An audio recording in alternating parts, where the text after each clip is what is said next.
Bonjour à tous et bienvenue dans ce nouveau numéro de Parlons Cash l'Hebdo. On démarre avec cette bonne nouvelle, les prix commencent enfin à baisser dans les supermarchés. Pour la première fois depuis 2021, l'Institut Nielsen IQ observe un reflux des prix de 0,52% en septembre, ce qui est véritablement une première car jusqu'à présent, les prix étaient à peu près stables en hausse de 0,1% en moyenne. Alors certes, le taux d'inflation sur les produits alimentaires continue à caracoler à plus 11% sur un an. Il n'empêche, le ministre de l'économie, vous le savez, demande depuis plusieurs mois aux industriels de s'entendre avec les distributeurs pour revoir leurs tarifs à la baisse. Il a donc été entendu, selon l'Institut Nielsen IQ, entre juin et fin août, sur les 20 000 produits de grandes marques nationales, la moitié a vu son prix baisser. A noter que le recul est plus marqué sur les marques nationales que sur les marques de distributeurs.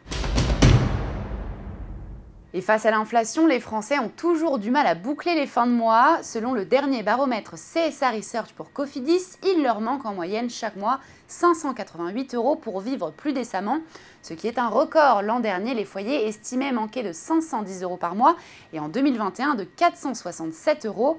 L'inflation, évidemment, est de plus en plus difficile à vivre et notamment l'inflation alimentaire.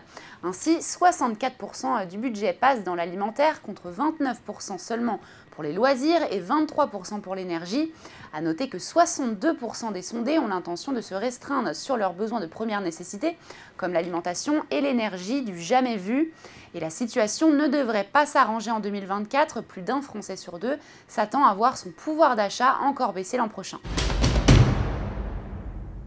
Et on termine avec cette belle percée de la voiture électrique. Pour la première fois en août, la part de marché des voitures électriques a dépassé 20% en Europe. Selon l'association des constructeurs, 787 626 unités ont été écoulées, soit une croissance de 21% sur un an et même de 37,3% en Allemagne, 24,3% en France et 11,9% en Italie. A noter que cette belle dynamique a été initiée il y a plus d'un an puisqu'il s'agit du 13e mois de hausse d'affilée avec une croissance des ventes de 118,1%. A noter également que pour la deuxième fois après juin, les modèles électriques dépassent les modèles diesel. L'essence reste toutefois en tête mais poursuit sa décrue avec près de 33% du marché contre 39% en août 2021. Et voilà, Parlons Cash l'Hebdo, c'est fini. On se retrouve la semaine prochaine sur Boursorama.